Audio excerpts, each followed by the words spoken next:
1 വർഷമായിട്ട് വരാൻ തുടങ്ങിയിട്ട്. കഴിഞ്ഞ ഒരു 3-4 മാസമായിട്ട് എനിക്ക് വരാൻ കഴിയായിരുന്നു. എനിക്ക് ഇടയ്ക്ക് താഴോട്ട് താമസത്തോടെ വന്ന ബസ്സേ കയറാൻ വയ്യാത്തതുകൊണ്ടാണ് വരാൻ.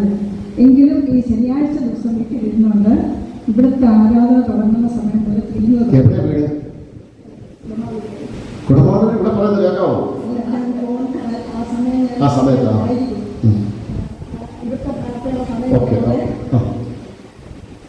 ഇവിടെ ഇല്ലെങ്കിൽ എനിക്ക് ആ സാന്നിധ്യം അവിടെ ലഭിക്കുമായിരുന്നു.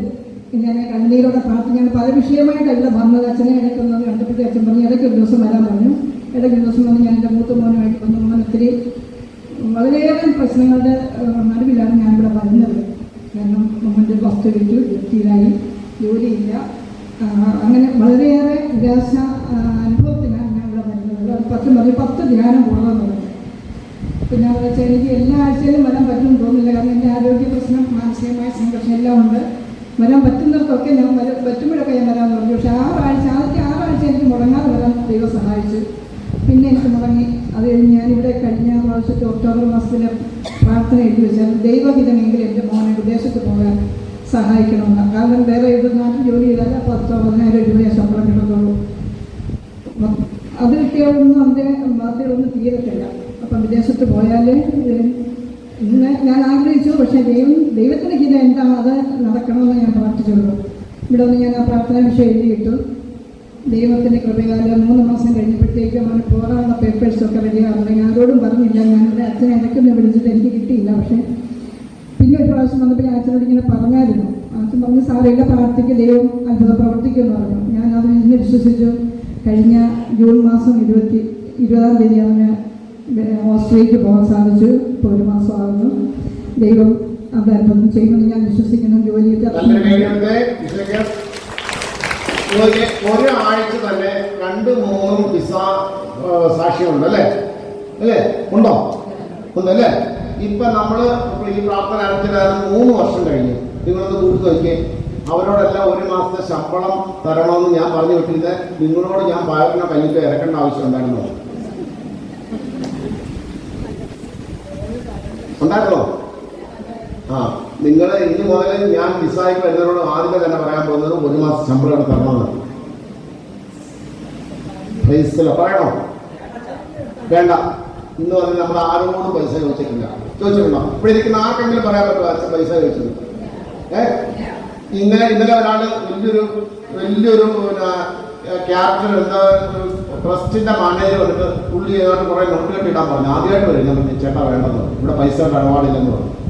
ചേട്ടന്റെ പൈസ ചേട്ടന്റെ കൈ വെച്ചോളാൻ പറഞ്ഞു. അപ്പൊ ചേട്ടന് അത്ഭുതപ്പെട്ടു പോയി. പൈസ തന്നിട്ടും മേടിച്ചില്ലെന്ന്. നമുക്ക് അങ്ങനെയല്ല. നിങ്ങളെന്ന് പറഞ്ഞാൽ എൻ്റെ സ്വന്തമായിട്ടുള്ള ആളുകളാണ്. നിങ്ങളുടെ പ്രാർത്ഥനയ്ക്ക് വന്ന് അനുഗ്രഹം കിട്ടുകയാണ്. അങ്ങനെയുള്ളവർ 10 കിലോ പയർ മേടിച്ചിടണമെന്ന് പറയുന്നത് അതെനിക്ക് പറയാൻ അവകാശമുണ്ട്. അല്ലാത്തവരുടെ പൈസ വന്നാലും വേണ്ട. ദൈവം ഇവിടെ വന്ന് സാധിച്ച് കൃപ കിട്ടിയവർക്ക് മാത്രം ചെയ്യാൻ പറ്റുന്ന ഒരു കാര്യമാണ്. അല്ലാത്തവരോട് നമ്മൾ തന്നാലും മേടിക്കില്ല. ഹല്ലേലൂയ പറഞ്ഞേ.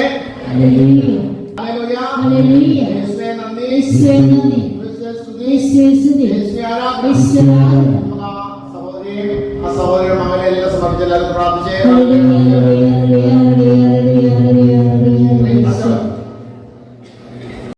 ഞാൻ മുട്ടേന്ന് വരുന്നു. എനിക്ക് ഇവിടെ വന്ന് നല്ല മുട്ടിന് നല്ല സ്ലിമ്മിങ് പെയിനായിട്ട് വന്നത്. പക്ഷേ കുരുവിന്റെ സമയത്ത് നല്ല ഞാൻ പ്രാർത്ഥിച്ചോണ്ടിരുന്നപ്പോൾ ഒരാഴ്ചയായിട്ട് നല്ല സ്വെല്ലിംഗ് ഉണ്ടായിരുന്നു. അത് കഴിഞ്ഞ് അച്ഛൻ സൂര്യന്റെ സമയത്ത് ചാടി പ്രാർത്ഥിക്കാൻ ഞാൻ ചാടി പ്രാർത്ഥിച്ചപ്പോൾ തണുത്ത തല മുതൽ താഴെ വരെയും വരുന്നു. എനിക്ക് നല്ല ആശ്വാസമായിരിക്കും.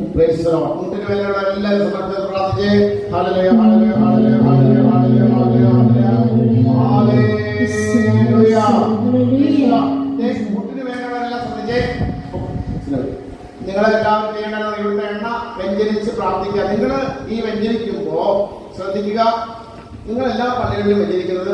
പക്ഷേ രോഗം ഒരു ഡോക്ടർ ചികിത്സിച്ച എല്ലാ രോഗികളെയും കൂടെ ആണോ? ഓരോ രോഗിയെയും ഡയഗ്നോസിസ് ചെയ്തല്ലേ ആണോ? അപ്പൊ നിങ്ങളുടെ എന്താണ് ആവശ്യമെന്നറിഞ്ഞ് ആ രീതിയിൽ വ്യഞ്ജനിക്കണം. മുട്ടിന് വേദനയ്ക്കാണെങ്കിൽ ആ മുട്ടിന് വേദനയ്ക്ക് പറഞ്ഞ് ഈശോയോട് പറഞ്ഞ് ദൈവമേ ഈ മകളുടെ മുട്ടുവേദന മാറ്റണമേ എന്ന് പറഞ്ഞ് ആ എണ്ണ വ്യഞ്ജനിക്കണം. കഴുത്തിന് വേദനയാണെങ്കിൽ കർത്താവെ ഈ സഹോദരിയുടെ കഴുത്തിന്റെ വേദന മാറ്റാൻ വേണ്ടിയിട്ടുള്ള അഭിഷേകം ഈ എണ്ണയിലേക്ക് നിറയ്ക്കണമെന്ന് പറഞ്ഞ് പ്രാർത്ഥിക്കണം. അതുകൊണ്ടാണ് നിങ്ങൾ വെഞ്ചരിക്കുമ്പോൾ നിങ്ങളുടെ ആവശ്യം പറഞ്ഞ് വെഞ്ചരിക്കണം. ചുമ്മാ ഓടെയുള്ള വെഞ്ചരിപ്പല്ല വേണ്ടത്. ഇത് നമ്മൾ പ്രത്യേകമായ ഒരു വെഞ്ചരിപ്പാണ്. ആ വെഞ്ചരിപ്പ് നിങ്ങൾ എന്താ ചെയ്യേണ്ടത്? നിങ്ങളുടെ ആവശ്യം പ്രത്യേകം പറഞ്ഞ് വെഞ്ചരിക്കണം. അത് കളിക്കാൻ വരുമ്പോൾ പറയണം, അച്ഛാ ഈ മുട്ടിന് വേദന അല്ലെ ഇന്ന ആവശ്യം, അല്ലെ തടസ്സങ്ങളാ, വീട്ടിൽ സമാധാനമില്ല, എന്താ ആവശ്യം എന്ന് പറയണം. ഹല്ലേലൂയ പറയാമോ? ആദ്യമായി ഈ പള്ളി വരുന്നത് ഇന്നാണ്. വന്നപ്പോൾ തന്നെ ഞാൻ പേര് പറയാമോ?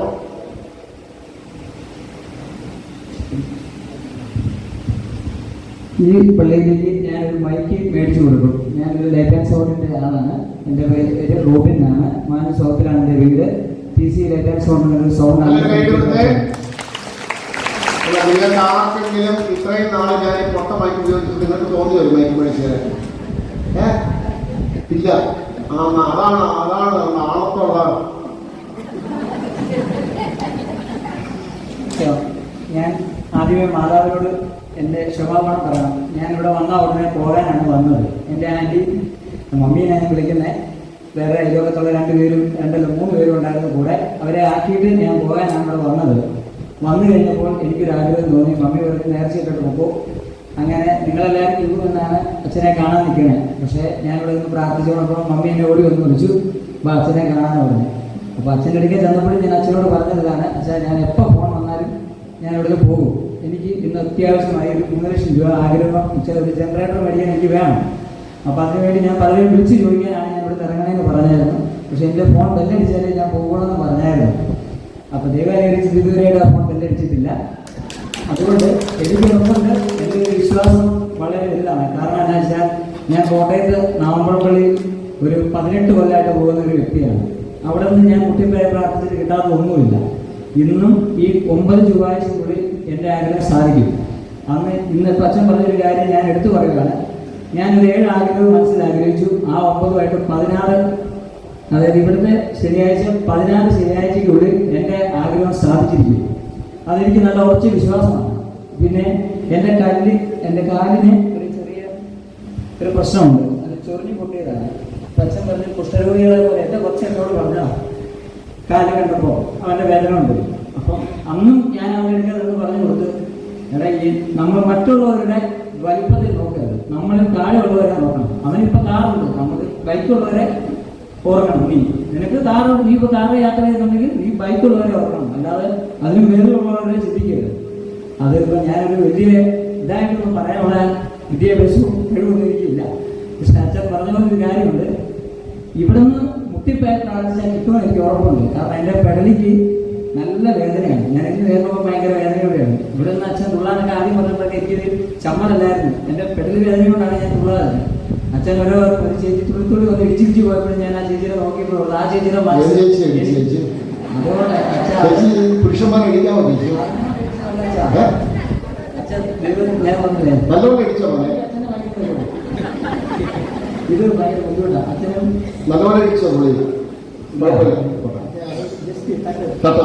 ഇടിയല്ല, എന്നാൽ പോലും എൻ്റെ മനസ്സ് അന്നേരം ഞാൻ ഓർത്ത് ഞാൻ എത്ര ആരോഗ്യമുള്ള എനിക്ക് ഒന്നും ചെയ്യാൻ പറ്റുന്നില്ല.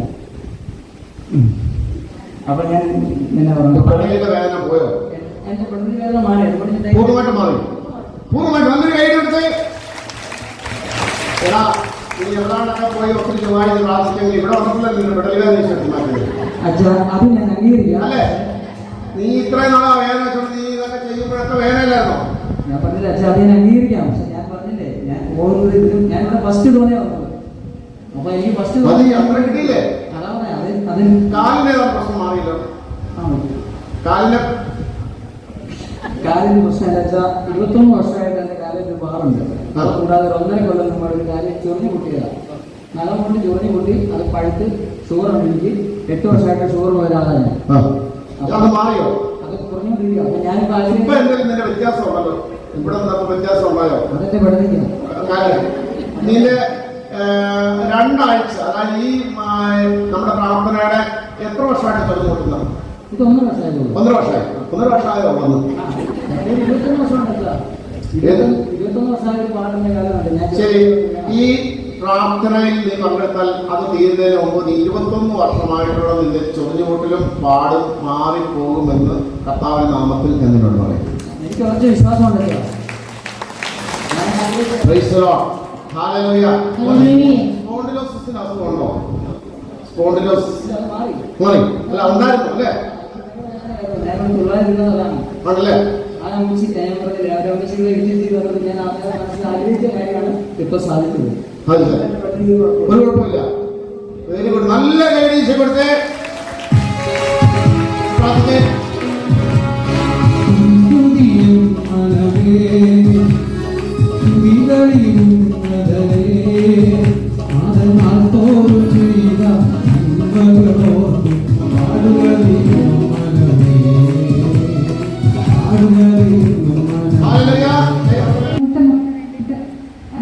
അങ്ങനെ സാക്ഷ്യം പറയുന്നത്.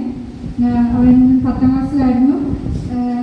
അവൻ പാസ്സായി പ്ലസ് 1 അഡ്മിഷൻ കിട്ടി. ശരിക്കും ഇവിടെ നിയോഗം വെച്ച് പ്രാർത്ഥിച്ചതിൻ്റെ ഫലമായിട്ടാണ് അവൻ പാസ്സാകുകയും പുതിയൊരു സ്കൂളിലോട്ട് അവൻ പോകാൻ ഉള്ള മനസ്സ് കാണിക്കുകയും ചെയ്തത്. ഞാൻ ഗാർലിപ്പ മാതാവിനും ഈശ്വരയ്ക്കും ഒരായിരം നന്ദി പറയുന്നു. നന്ദി പറയാം. ഇവിടെ ആരാധനയുടെ സമയത്ത് അച്ഛൻ പറഞ്ഞതിന് ഒരു കയ്യാല ഇടി നടപ്പുണ്ട്. കണ്ടത്തിന്റെ സൈഡിലാണ്. അത് നന്നാക്കി കഴിയുമ്പോൾ അതിന് സാക്ഷ്യം പറയുന്നത് പറഞ്ഞ് അതുപോലെ അത് ശരിയായി കിട്ടി. വെഞ്ചരിപ്പിന്റെ സമയത്ത് പറഞ്ഞു അല്ലേ? അല്ലേ? ഓക്കെ.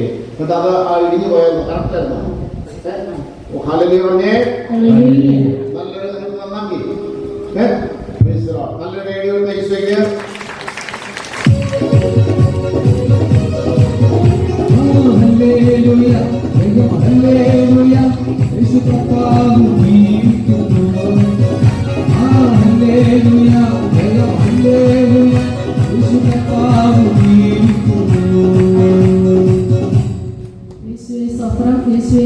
ഞാൻ കല്ലറയിൽ വരുന്നു. എൻ്റെ പേര് ത്രേസ്യാമ്മ. ഞാൻ ഇന്ന് പോയി എൻ്റെ ഈ കൈക്ക് ഫിസിയോതെറാപ്പി ചെയ്തിട്ടാണ് ഞാൻ ഇവിടെ വന്നത്. എനിക്ക് എവിടെ പോയാലും എനിക്ക് ഫ്രണ്ടിൽ നിൽക്കണമായിരുന്നു.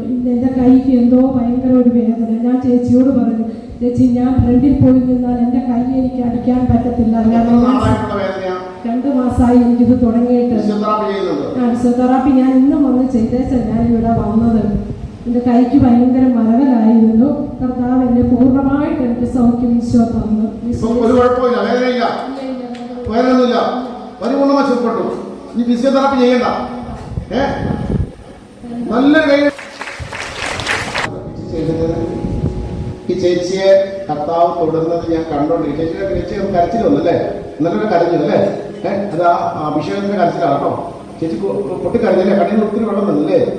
ചേച്ചി ഈശോ തൊട്ട് കേട്ടോ. ചേച്ചിക്ക് ഒത്തിരി വേറെ സൗഖ്യം ഇന്ന് കിട്ടിയിട്ടുണ്ട്. ഇതല്ലാതെ ഇത് ഫിസിയോതെറാപ്പി ചെയ്തിട്ട് വന്ന സഹോദരിയാ. കൈയുടെ പത്തിക്ക് ആ കൈയാ സുഖപ്പെടുത്തിയത്. നിങ്ങളുടെ വിശ്വാസമില്ലേ?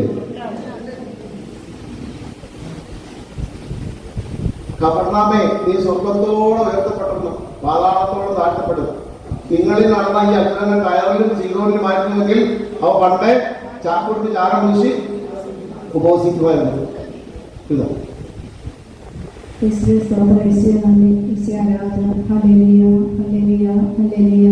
എൻ്റെ പേര് രാധാമണി ജെയിംസ്. ഞാൻ കാട്ടാമ്പക്കിൽ നിന്ന് വരുന്നു. കഴിഞ്ഞ ആഴ്ച ഉണ്ടായ ഒരു അത്ഭുതം പറയാനാണ് അവിടെ നിൽക്കുന്നത്.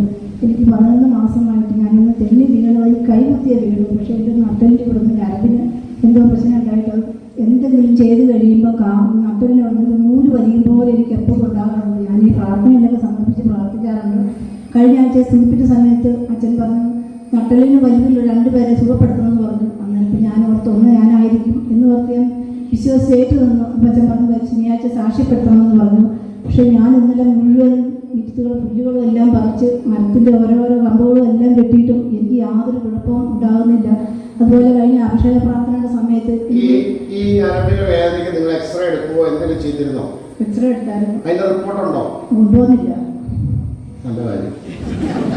അതിനെടുത്ത് 11 മാസം മുമ്പ് എടുത്തതല്ലേ? എപ്പോഴെടുത്തതല്ലേ? ഇപ്പോൾ എടുത്തിട്ട് നിങ്ങൾ ആ 2 റിസൾട്ടുമായിട്ട് ഒന്ന് സാക്ഷ്യപ്പെടുത്തുക. കാരണം ഇവർ തോമാസിയുടെ സ്വന്തം മക്കളാണ്.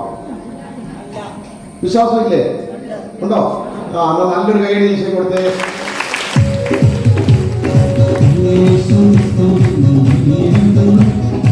പ്രാർത്ഥന സമയത്ത് എനിക്ക് ഭയങ്കര ഒരു ബുദ്ധിമുട്ടായിരുന്നു. എൻ്റെ മനസ്സിൽ മക്കൾക്ക് 2 പേർക്കും മക്കളില്ലല്ലോ എന്ന് ഓർത്തിട്ട് എപ്പോഴും ഞാൻ കരഞ്ഞു ഉള്ളിൽ നിന്നുള്ള വിഷമം മാറി. അച്ഛൻ കൈ വെച്ച് പ്രാർത്ഥിച്ചപ്പോൾ എന്ന് പറഞ്ഞ് നീ വിഷമിക്കേണ്ട, തക്ക സമയത്ത് നിനക്ക് മക്കളെ തന്ന് അനുഗ്രഹിക്കും. അഭിഷേക പ്രാർത്ഥനയ്ക്ക് ഈ സഹോദരിയുടെ വലിയൊരു അസുഖം, അഭിഷേക പ്രാർത്ഥന ശക്തി കൊണ്ടോ നിങ്ങൾ കർത്താവ് കാണിച്ചു തരുവാണ്. അഭിഷേക പ്രാർത്ഥന ഇനി സാക്ഷികൾ കൊടുക്കണം. അഭിഷേക പ്രാർത്ഥനയ്ക്ക് നിങ്ങൾ ദയവ് ചെയ്ത് അത് സഹകരിക്കണം, മറ്റുള്ളവരിലൂടെ എത്തത്തക്ക ചെയ്യണം. പുറകെ നിൽക്കുന്നവർക്കും എത്തണം, മുമ്പിൽ നിൽക്കുന്നതിന് മാത്രമല്ല അഭിഷേക പ്രാർത്ഥന. അപ്പോൾ ആ എത്തിപ്പെട്ട സഹോദരിക്ക് സൗഖ്യം കൊടുത്തിട്ടുണ്ടോ? നല്ലൊരു കൈയടി ഈശോ കൊടുത്തേ. ഞാൻ വരയ്ക്കാവുന്ന പ്രസാദകരി ഇടവയിൽ നിന്ന് വരുന്നു. ഞങ്ങളുടെ വീട് വിൽപ്പനയ്ക്കിട്ടിട്ട് 1 വർഷത്തോളമായി. അങ്ങനെ വിൽപ്പന നടക്കാതെ വന്ന സമയത്ത് മാതാവിൻ്റെ നൊവേന ഡെയിലി 10 എണ്ണം ചൊല്ലി പ്രാർത്ഥിക്കാൻ തുടങ്ങി. അങ്ങനെ ഒരു 25-ാം ദിവസമായപ്പോൾ വീടിൻ്റെ വിൽപ്പന നടന്നു. അതാണ് ഒരാളിൽ നിന്ന് വരയ്ക്കാവുന്നത്.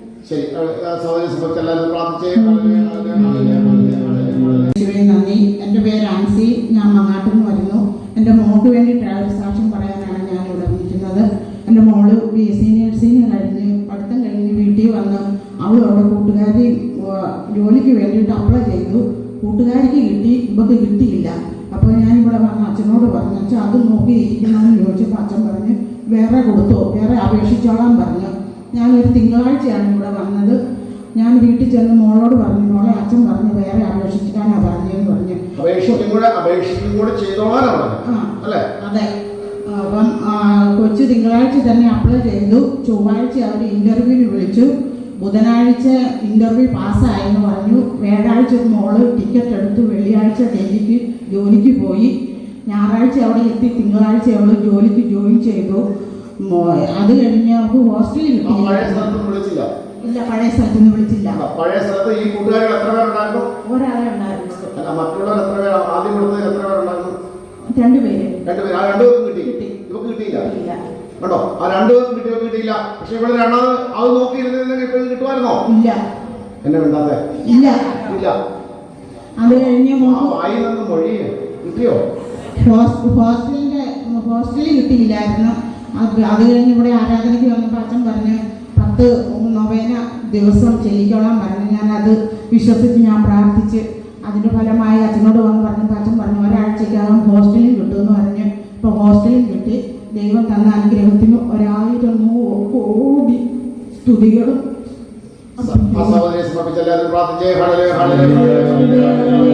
എൻ്റെ പേര് റോസ്മി, ഞാൻ പള്ളിപ്പുറത്തുനിന്ന് വരുന്നു. എൻ്റെ മകൻ്റെ ഫ്രണ്ട്സിന് വേണ്ടി സാക്ഷ്യപ്പെടുത്താനാണ് ഞാൻ അവിടെ നിൽക്കുന്നത്. ആ കുട്ടി ജനുവരി തൊട്ട് ഡിസ്ക് ബൾജിങ് കാരണം ബെഡ് റെസ്റ്റ് എടുക്കേണ്ട അവസ്ഥയായിരുന്നു. 10ാം ക്ലാസ്സിലാണ് പഠിച്ചിരുന്നത്. മോഡൽ എക്സാം ഒന്നും എഴുതിയില്ല. മാർച്ചിൽ ഞാൻ ഇവിടെ നിന്ന് വെഞ്ചരിച്ച എണ്ണയും മാതാവിൻ്റെ പ്രെയർ കാർഡും കൊണ്ടുപോയി കൊടുത്തു. അതുപോലെ തന്നെ അപേക്ഷ വെഞ്ചരിച്ചിടുകയും ചെയ്തു. അവർ ക്രിസ്ത്യൻസ് അല്ലെങ്കിൽ പോലും വിശ്വാസത്തോട് പ്രെയർ ചെയ്ത് എണ്ണ പുരട്ടി. ആ കുട്ടിക്ക് ഇപ്പോൾ നടക്കാം, സ്റ്റെപ്പ് ഇറങ്ങാം, സൈക്കിൾ ചവിട്ടാം, എല്ലാം ചെയ്യാൻ വേദനയില്ല. മാതാവ് വരുന്ന ഈ അനുഗ്രഹത്തിന് ഈശോയ്ക്ക് നന്ദി പറയുന്നു. അവരെ വന്ന് സാക്ഷ്യപ്പെടുത്താനായിട്ട് വിശ്വാസം ചെയ്യണം കേട്ടോ. നല്ലൊരു കൈ ഈശോയ്ക്ക്. ഞാൻ കഴിഞ്ഞ ശനിയാഴ്ച പറയുന്ന സാക്ഷ്യമാണ്. ഞാൻ മാതാവിൻ്റെ സന്നിധിയിൽ ഡിമാൻഡ് വെച്ച് പ്രാർത്ഥിച്ച് കിട്ടിയ ഒരു അനുഗ്രഹമാണ് ഞാൻ പറഞ്ഞത്. എൻ്റെ മകള് BSc നേഴ്സായിരുന്നു, മകൻ്റെ ഭാര്യയാണ്. അവൾ കുവൈറ്റിൽ ജോലിക്ക് പോകുന്നതിന് വേണ്ടി ഒരു രജിസ്റ്റർ ചെയ്തു. രജിസ്റ്റർ ചെയ്ത് കഴിഞ്ഞ് അവർ 1 മാസം കഴിഞ്ഞപ്പോൾ ഇൻ്റർവ്യൂവിൽ വിളിച്ചു. ഇൻ്റർവ്യൂവിൽ പാസ്സായി കഴിഞ്ഞ് കുറേ നാൾ കഴിയുമ്പോൾ അവർ ഓരോ സർട്ടിഫിക്കറ്റ് ആവശ്യപ്പെടാൻ തുടങ്ങി. ആ സർട്ടിഫിക്കറ്റുകളെല്ലാം അവർക്ക് അയച്ചു കൊടുത്തു. മെഡിക്കലും നടത്തി കൊടുത്തു. മെഡിക്കലും പാസ്സായി. അത് കഴിഞ്ഞ് കുറേ നാൾ അനുഭവമില്ലായിരുന്നു. അത് കഴിഞ്ഞപ്പം ഈ ഗൾഫിൽ യുദ്ധം വന്നപ്പോൾ 3-4 മാസം അങ്ങനെ താമസിച്ചു. അത് കഴിഞ്ഞ് കഴിഞ്ഞ മാസം ആദ്യമായിട്ട് നിങ്ങളുടെ വിസ പ്രോസസ് ചെയ്തതെന്ന് ചോദിച്ചു. നിങ്ങളുടെ ജോലി ചോദിച്ചു. അപ്പോൾ വിസ പ്രോസസ് ചെയ്യാൻ പറഞ്ഞു. അതനുസരിച്ച് ഒരു വിസ കഴിഞ്ഞ മാസം 1-ാം തീയതി, ഈ മാസം 1-ാം തീയതി അയച്ചു തന്നു. ആ വിസ കിട്ടിക്കഴിഞ്ഞപ്പോൾ അവർക്ക് കല്ലറ ആശുപത്രി ജോലി ഉണ്ടായിരുന്നു. ആ ജോലി രാജിവെച്ചു. അത് കഴിഞ്ഞ് ഒരാഴ്ച കഴിഞ്ഞപ്പോൾ നിങ്ങളുടെ ടിക്കറ്റ് എന്നാൽ അയച്ചു തരണ്ടേ, നിങ്ങൾക്ക് എന്തൊക്കെ ജോലിക്ക് വരാൻ പറ്റുമെന്ന് ചോദിച്ചു. ഈ മാസം 2, 4, 6, 8, 10 ഇങ്ങനെ 5 ഡേറ്റുകൾ നമ്മളോട് ചോദിച്ചു. അപ്പോൾ ജോലി വരാതുകൊണ്ട് ജോലി 6-ാം തീയതി ഡേറ്റ് ഞങ്ങൾ അങ്ങോട്ട് അയച്ചു. 4-ാം തീയതി വരെയൊക്കെ ജോലി ചെയ്യണമായിരുന്നു. അപ്പോൾ 6-ാം തീയതി ടിക്കറ്റ് അയച്ചു തരാൻ പറഞ്ഞ് അയച്ചു കഴിഞ്ഞപ്പോഴത്തേക്കും അവർ അങ്ങോട്ട് മെസ്സേജ് അയച്ചു കഴിഞ്ഞ് പിറ്റേ ദിവസം 7-ാം തീയതി പറയുന്നത് നിങ്ങളുടെ ടിക്കറ്റ് ഇച്ചിരി വെയിറ്റ് ചെയ്യണം. അപ്പോൾ ഞാൻ പിറ്റേ ദിവസം ശനിയാഴ്ചയായിരുന്നു. ഞാനിവിടെ വന്ന് ആരാധനയ്ക്ക് വന്നപ്പോൾ അച്ഛൻ്റെ അടുക്കാൻ വേണ്ടി അച്ഛനോട് വിവരം പറഞ്ഞു. അച്ഛൻ പ്രാർത്ഥിച്ചു പറഞ്ഞു ഒട്ടും പേടിക്കേണ്ട, അവിടെ ടിക്കറ്റ് എത്രയും പെട്ടെന്ന് വരുമെന്ന് പറഞ്ഞു. അതെനിക്ക് 2 ദിവസം കഴിഞ്ഞപ്പോൾ 8-ാം തീയതി രാവിലെ തന്നെ അവിടെ ടിക്കറ്റ് വന്നു.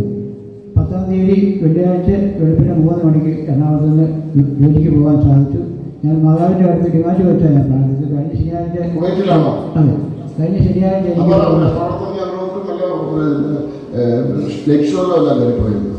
അല്ല എനിക്ക് ഇവിടെ ഒരു ഡിമാൻഡ് വെച്ചാൽ 10 അച്ഛൻ്റെ അവിടെ പറഞ്ഞപ്പോൾ അച്ഛൻ പറഞ്ഞു 10 നൊവേന വെച്ച് ഒരു ദിവസം ചെല്ലണമെന്ന് പറഞ്ഞു. എന്നോട് ചെല്ലണം, എൻ്റെ ഭാര്യയോട് ചെല്ലണം, അവളോട് ചെല്ലാൻ പറഞ്ഞു.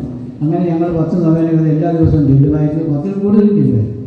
അങ്ങനെ മാതാവിനോട് ഡിമാൻഡ് വെച്ച് പ്രാർത്ഥിച്ച് ആ മാതാവ് അനുഗ്രഹിച്ചു. ഉണ്ണീശോ വഴിയായിട്ട് ഞങ്ങൾക്ക് കിട്ടിയ വലിയൊരു അനുഗ്രഹത്തിൽ ഞങ്ങൾ നല്ലൊരു കൈ കൊടുത്തേ. ഹല്ലേലൂയ.